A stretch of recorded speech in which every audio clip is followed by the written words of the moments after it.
Boa noite a todos. Boa noite. Hoje, exatamente 25 de fevereiro de 2019, nós estamos reunidos para estudarmos a obra A Caminho da Luz.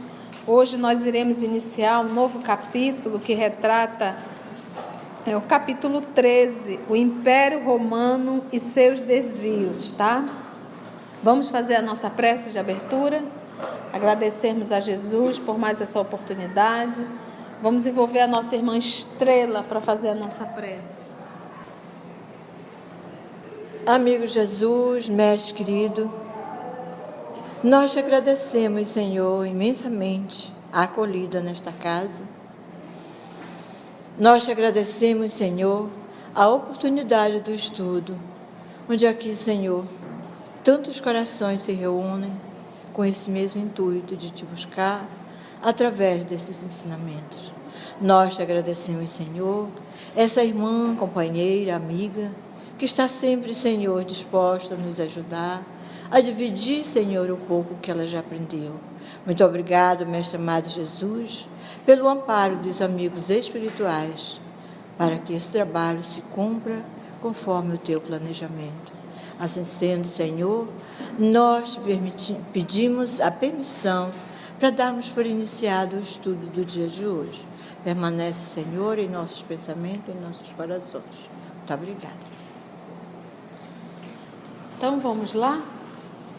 Então, finalizando o capítulo 12, o exemplo do Cristo. Sem nos referirmos, porém, aos problemas da política transitória do mundo, lembremos ainda que a lição do Cristo ficou para sempre na terra, como tesouro de todos os infortunados e de todos os desvalidos. Sua palavra construiu. Por que ele conta assim, como o tesouro de todos os infortunados e de todos os desvalidos? Porque ele é o consolo.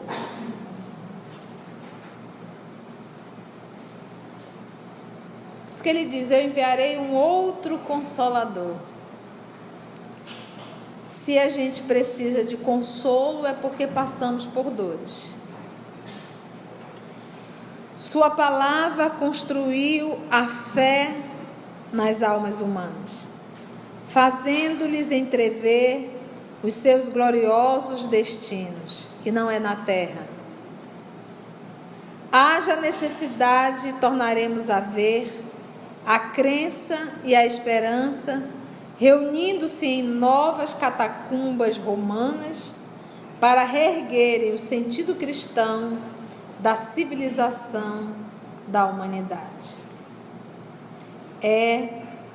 Muitas vezes, nos corações humildes e aflitos que vamos encontrar a divina palavra cantando o hino maravilhoso dos bem-aventurados.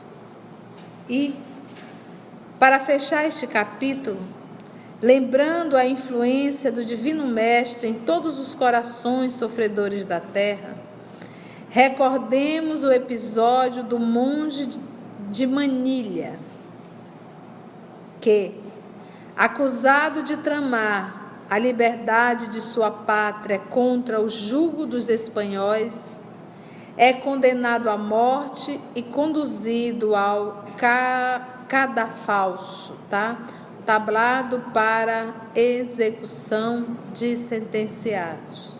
Ele explica: no instante do suplício, a história desse monge, eu até procurei bastante, mas não consegui achar nada, mas ele vai retratar aqui, olha, no instante do suplício, soluça desesperadamente o mísero condenado. Quando ele vai ser decapitado, ele pensa: como, pois, será possível que eu morra assim, inocente? Onde está a justiça? Que fiz eu para merecer tão horrendo suplício?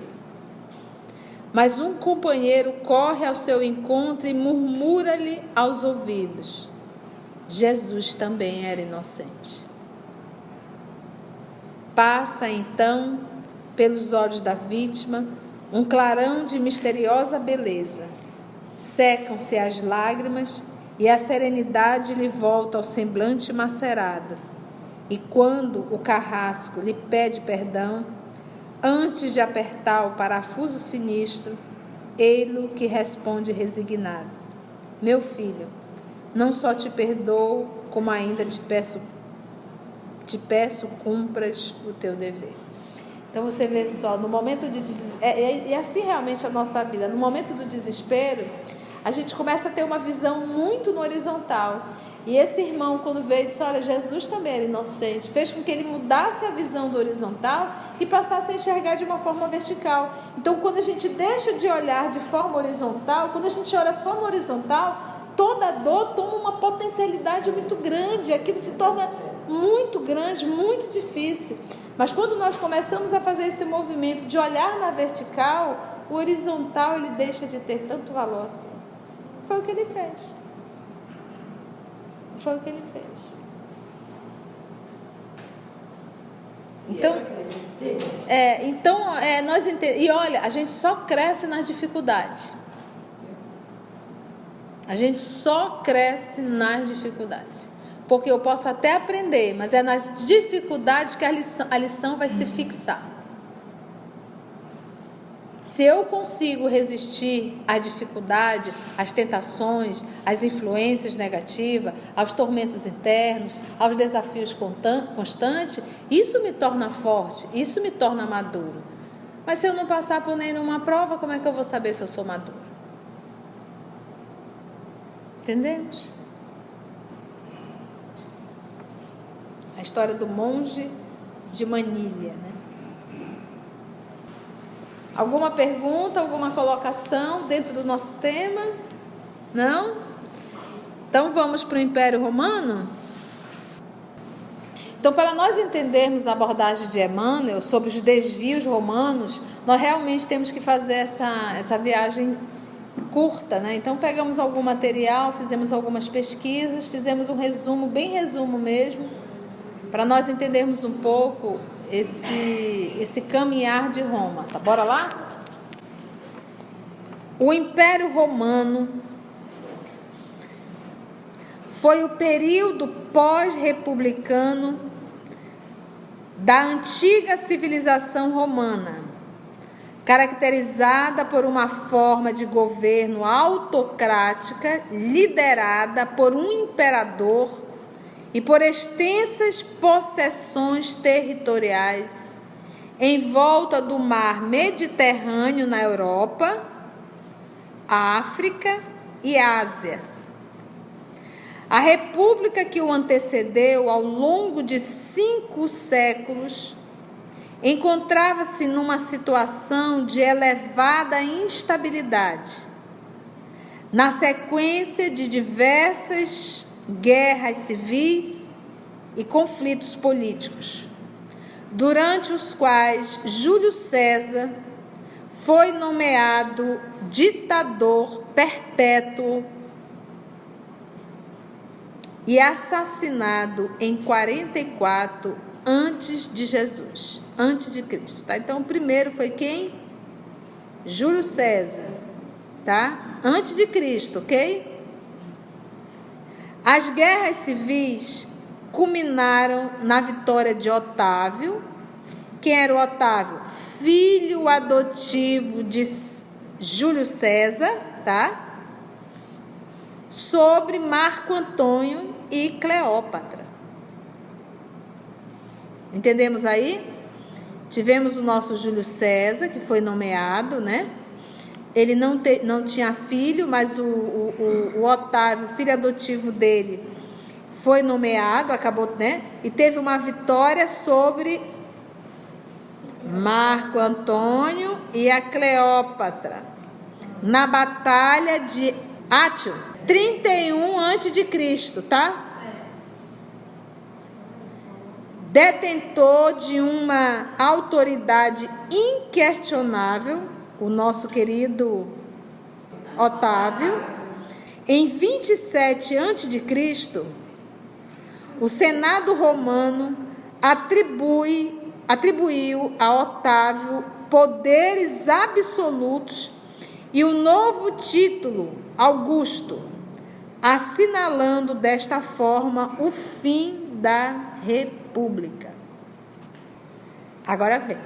O período imperial prolongou-se, lembra, 27 a.C., tá? Prolongou-se por cerca de 500 anos. Olha aí. Os primeiros 2 séculos foram marcados por um período de prosperidade e estabilidade política, e o Emmanuel vai falar disso aqui. Estabilidade política sem precedentes, denominado Pax Romana. O que era isso? A Pax Romana era uma expressão latina para que significava a paz romana, tá? É o longo período de relativa paz gerada pelas armas e pelo autoritarismo experimentado pelo Império Romano, que iniciou-se quando Augusto, em 28 a.C., declarou o fim das guerras civis e durou até o ano da morte do imperador Marco Aurélio, em 180 depois de Cristo. Você viu como, como ficou o ambiente para a chegada de Jesus? Na sequência da vitória de Augusto, já o Otávio Augusto, né? E da posterior anexação do Egito, a dimensão do império aumentou consideravelmente. Após o assassinato de Calígula, em 41 d.C., o Senado considerou restaurar a República, o que levou a guarda pretoriana. Quem que era a guarda pretoriana? Tá? Era um grupo de legionários experientes encarregados da proteção do pretório, parte central do acampamento de uma legião romana, onde ficavam instalados oficiais. Com a tomada do poder por Otaviano, transformou-se na guarda pessoal do imperador, tá? Então, vou só abrir aqui para explicar o que seria a guarda pretoriana. Então, o que levou a guarda pretoriana a proclamar Cláudio imperador? Durante este período, assistiu-se ao maior alargamento do império desde a época de Augusto. Após o suicídio de Nero, em 68, essa história aqui, gente, dos imperadores, ela está muito bem contada no livro Há 2000 anos. Até a guerra, até a morte de Nero. E depois ela continua nos 50 anos depois, já no ano 120 para lá. Nero, em 68, teve início um breve período de guerra civil, durante o qual foram estabelecendo a dinastia Flaviana. O seu filho, Tito, inaugurou o Coliseu de Roma, pouco após a erupção do Vesúvio. Olha aqui, foi onde nosso Emmanuel morreu. Após o assassinato de Domiciano, o Senado nomeou o primeiro dos 5 bons imperadores, período durante o qual o império atingiu seu apogeu territorial no reinado de Trajano. Teve um período, acho que dos 5 imperadores, 6 imperadores, era um atrás do outro, era morrendo, mata um, era uma confusão. O assassinato de Cômodo, em 192, desencadeou um período de conflito e declínio denominado Ano dos 5 Imperadores. Está aqui, ó, são os 5 imperadores, do qual o 7º, Severo, saiu triunfante. O assassinato de Alexandre Severo, em 235, levou à crise do 3º século, durante a qual o Senado proclamou 26 imperadores ao longo de 50 anos. Pensa! 50 anos, 26 imperadores. A imposição de uma tetrarquia proporcionou um breve período de estabilidade, embora no final tenha desencadeado uma guerra civil que só terminou com o triunfo de Constantino em relação aos rivais. Agora, único governante do império, Constantino mudou a capital para Bizâncio. rebatizada Constantinopla em sua honra. Será que esse aqui, Cici? Ao qual permaneceu capital do Oriente até 1453. Olha lá. Constantino também adotou o cristianismo, que mais tarde se tornaria a religião oficial do Império, que é a Igreja Apostólica Romana, né? A seguir a morte de Teodósio, o domínio imperial entrou em declínio, como consequência de abusos de poder, guerras civis, migrações e invasões bárbaras, reformas militares e depressão econômica. A deposição de Rômulo Augusto por Odoacro é o evento geralmente aceite para assinalar o fim do Império Ocidental. No entanto, o Império Romano do Oriente prolongou-se por mais um milênio, tendo sido conquistado pelo Império Otomano, também conhecido como Império Turco, isso em 1453. O Império Romano foi uma das mais fortes potências econômicas, políticas e militares do seu tempo. Foi o maior império da antiguidade clássica e um dos maiores da história. No apogeu da sua extensão territorial, exercia autoridade sobre mais de 5 milhões de quilômetros quadrados a uma população de mais de 70 milhões de pessoas. À época, 21% da população mundial. A longevidade e a extensão do império proporcionaram uma vasta influência na língua, cultura, religião, técnicas, arquitetura, filosofia, lei e formas de governo dos estados que lhe sucederam. Então, olha só, ao longo da Idade Média foram feitas diversas tentativas de estabelecer sucessores do Império Romano, entre as quais o Império Latino e o Sacro Império Romano Germânico. A expansão colonial europeia entre os séculos XV e XX difundiu a cultura romana a uma escala mundial, desempenhando um papel significativo na construção do mundo contemporâneo. Então a gente percebe todo esse movimento do império, todo esse crescimento e toda essa queda também. E o quanto Roma influencia e influenciou em toda essa humanidade. Agora nós vamos ver, mediante essas informações, o que o Emmanuel fala. Com essa informação aqui, estudando Emmanuel, a gente vai fazendo os links. Bora lá? Os desvios romanos. Reportando-nos ainda as conquistas romanas, antes da chegada do Senhor para as primeiras florações do cristianismo, devemos lembrar o esforço despendido pelas entidades espirituais, junto das autoridades organizadoras e conservadoras da República. Olha aqui. Então é isso que a gente tem que entender. A gente está vivendo o nosso mundo político e nós achamos que a coisa é só no horizontal. Aí a gente vê espírita agoniado, discutindo em rede social, defendendo A, B ou C dentro da política. Gente, existe uma força muito maior. Quem governa isso aqui é Deus. Quem governa isso aqui é o Cristo. Só que eles não são imediatistas. Você vê que nós estávamos estudando o Império, durou quase o quê? Um milênio, mais de um milênio. E havia uma programação no mundo espiritual em relação ao povo romano, ao Império Romano. Foi programado no mundo espiritual. Só que quando chegou aqui, o povo se envaideceu, o povo se fascinou.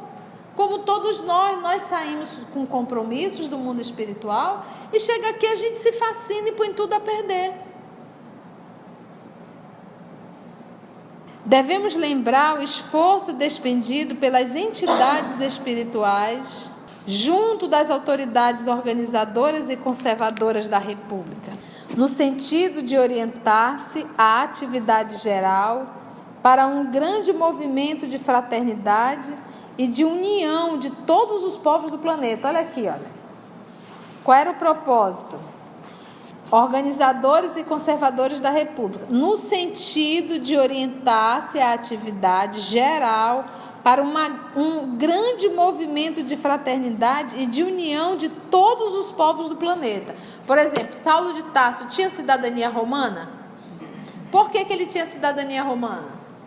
Ele nasceu num país que era conquistado por Roma, né? Então, Tarso.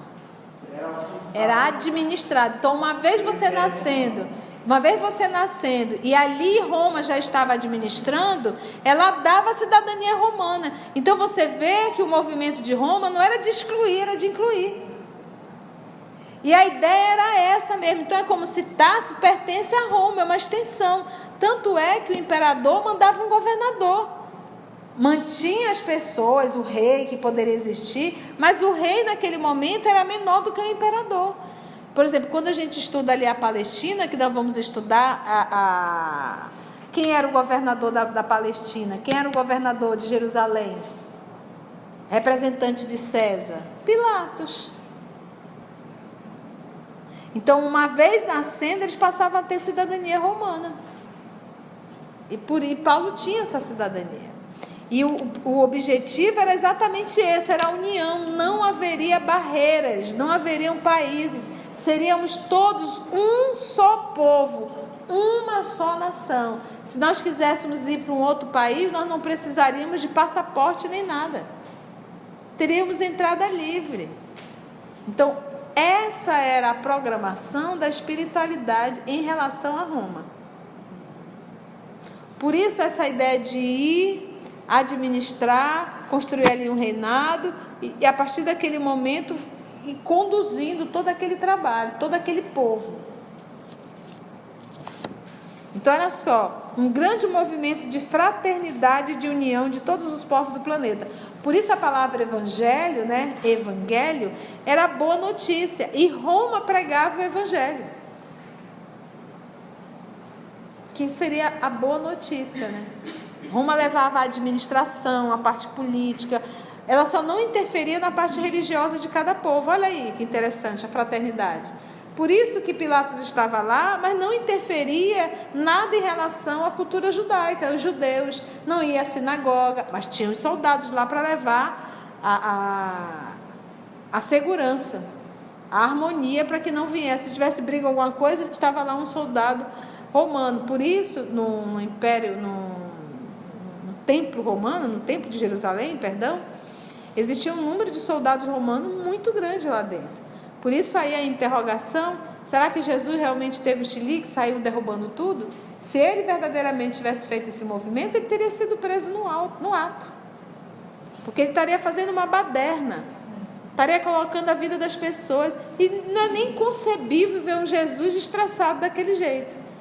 Então, o que se faz realmente, hoje as pessoas estudam, é porque os profetas antigos, quando eles queriam falar do que iria acontecer no futuro, eles faziam mímica.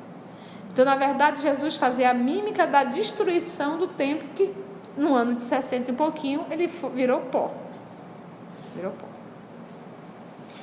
Então, já sabemos qual é o grande movimento, qual era? Fraternidade de união de todos os povos do planeta. Essa era a programação.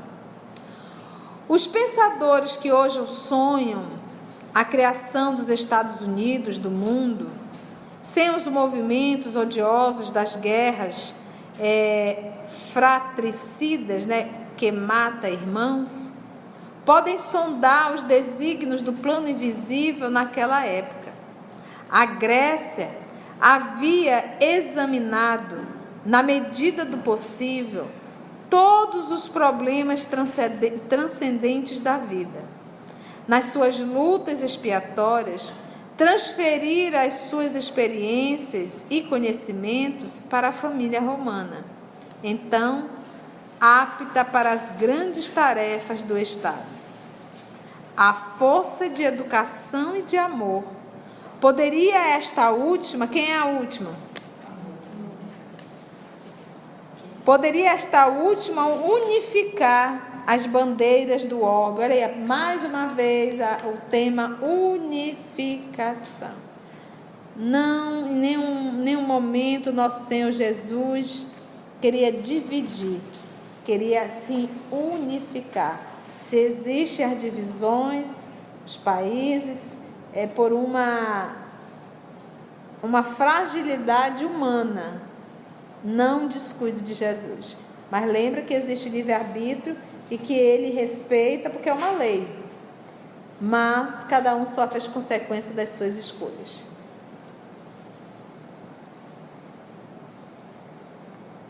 Criando um novo, então, bandeiras do óbvio, criando um novo roteiro, a evolução coletiva e estabelecendo as linhas paralelas do progresso físico e moral da humanidade terrestre. Todos os esforços foram despendidos, nesse particular, pelos emissários do plano invisível, e a prova desse grandioso projeto de trabalho unitário é que a obra do Império Romano foi das mais primorosas em matéria educativa, com vistas à organização das nacionalidades modernas. O próprio instinto democrático da Inglaterra e da França, bem como as suas elevadas obras de socialização, ainda representam frutos da missão educativa do Império no seio da humanidade. Olha que bonito! O caminho dos romanos ficou juncado de sementes e de luzes para o porvir. Juncado é espalhado, né? O caminho dos romanos ficou espalhado de semente e de luzes para o porvir.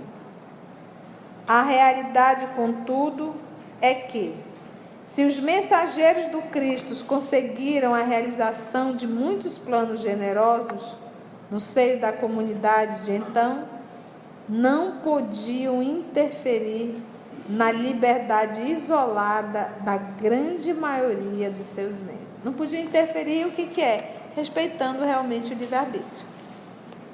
Não tem como interferir.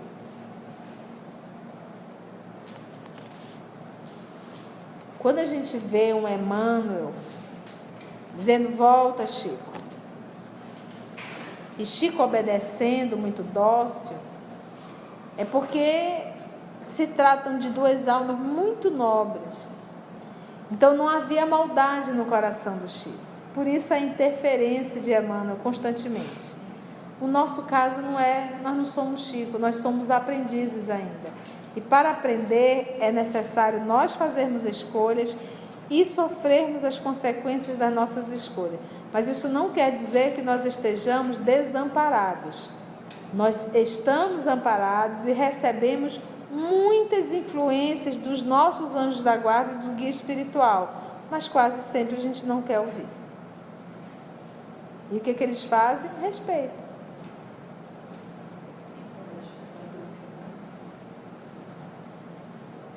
Porque mudar as nossas convicções, mudar os nossos comportamentos, mudar a nossa forma de ser, isso requer um esforço enorme, muito grande, muito grande.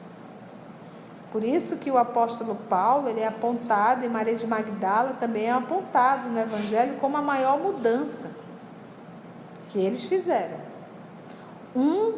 Foi a luta contra a vaidade e o orgulho, a outra contra as paixões. As paixões humanas, as paixões do prazer. Paulo não tinha isso. Paulo era um homem casto, um homem muito regrado na vida sexual, muito disciplinado. Ele não tinha problema nessa área, não tinha vícios, era um atleta. A luta do Paulo era com a vaidade e com o orgulho. Ele era muito vaidoso, muito orgulhoso. Mas ele fez essa luta enorme e conseguiu. Numa encarnação ele conseguiu, mas ele teve que comer bastante barro, né?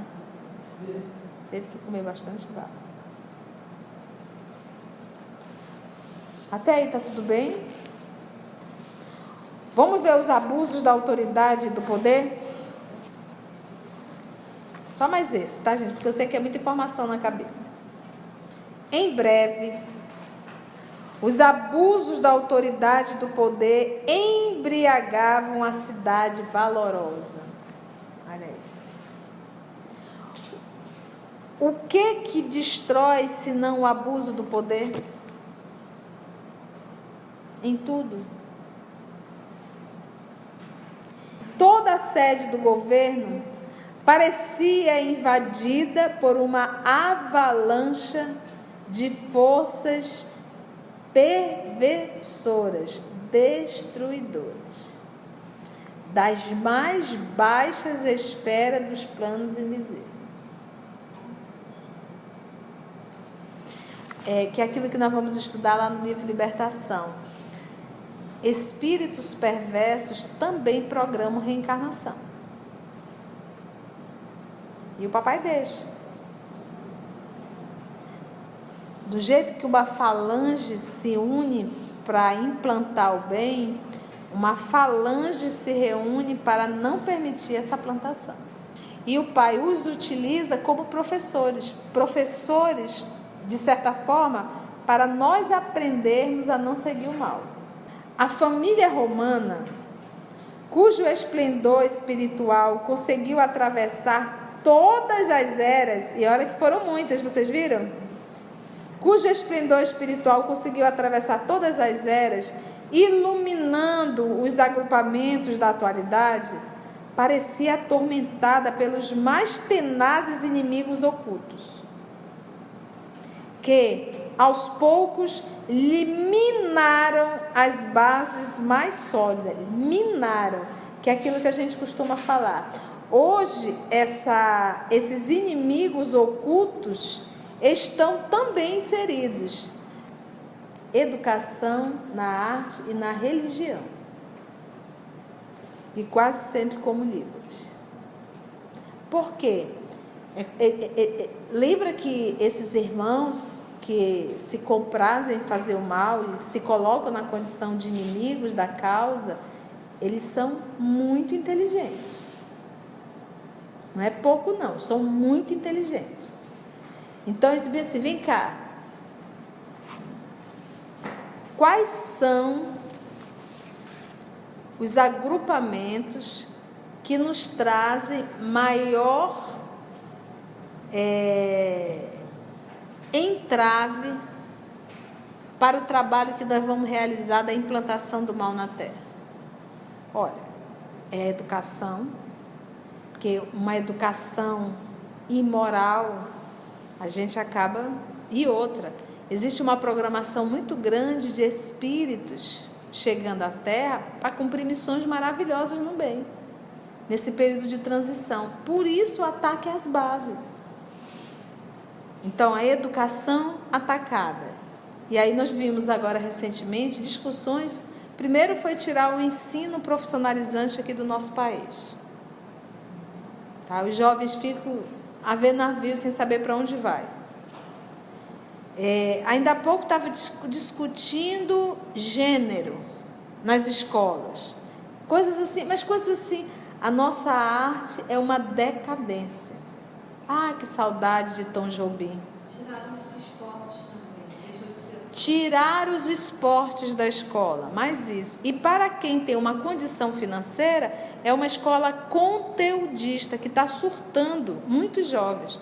Eu já atendi vários jovens e uma inclusive assim, tia, essa escola ela me ensinou a decorar, mas não me ensinou a pensar. Uma vez eu atendi uma moça que passou em medicina, fazendo medicina, e ela foi fazer um diálogo com ela estava assim, olha. Ela disse assim, eu não consigo descansar.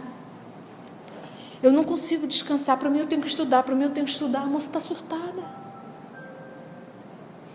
E fazendo medicina. O excesso. Que tipo de profissional nós estamos formando?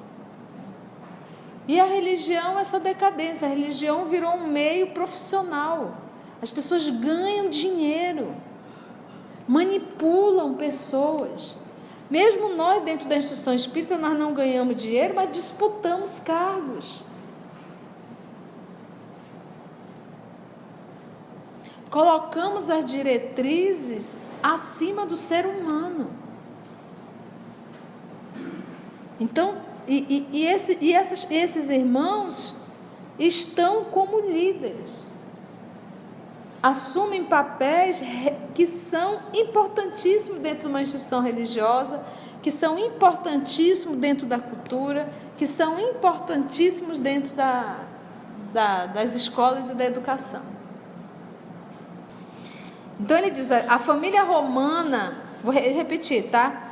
Cujo esplendor espiritual conseguiu atravessar todas as eras, iluminando os agrupamentos da atualidade, parecia atormentada pelos mais tenazes inimigos ocultos, que, aos poucos, lhe minaram as bases mais sólidas, mergulhando-se na corrupção e no extermínio de si mesma, dada a ausência de vigilância, olha aqui, ó, de suas sentinelas mais avançadas. Ou seja, aqueles espíritos mais avançados que reencarnaram, as sentinelas, até eles caíram. Denso nevoeiro obscurecia todas as consciências, e a sociedade alegre e honesta, rica de sentimentos enobrecedores, foi pasto de crimes humilhantes, de tragédias lúgubres, pavorosas e miserandos deploráveis, tá, gente? Assassínios, deploráveis assassinos. As classes abastadas aproveitavam a pletora, é isso? A superabundância, tá? Superabundância de poder, instalando-se no carro da opressão, que deixava atrás de si um rastro fumegante de revolta e de sangue. Os Gracos, filhos da veneranda Cornélia, aí vamos lá, olha, era o Caio Graco e Tibério Graco.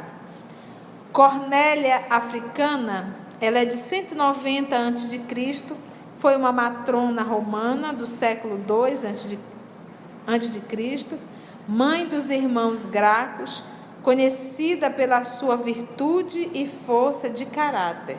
A nossa querida Cornélia, mãe de Caio e de Tibério Graco, tá? Lembra, 190 a.C. Os Gracos, filhos da veneranda Cornélia, são quase que os derradeiros, né? Os últimos traços de uma época caracterizada pela administração enérgica, mas equânime, cheia de honestidade, de sabedoria e de justiça. É como se fosse, antes de Cristo a coisa andou muito bem. Quando chegou bem próximo de Cristo, depois nós sabemos. O que Nero fez foi e tantos outros.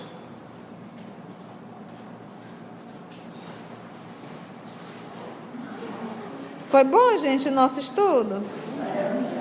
Deu para a gente viajar por Roma? Vamos orar? Vamos envolver então a nossa irmã Vitória para conduzir a nossa oração.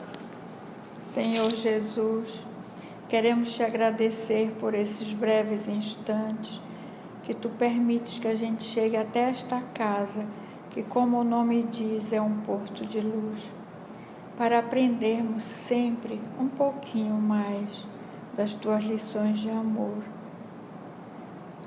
E que esse amor, essa luz que aqui reinou, nos acompanhe até os nossos lares e nos acompanhe durante toda a semana. Fica conosco, Senhor Jesus, que assim seja.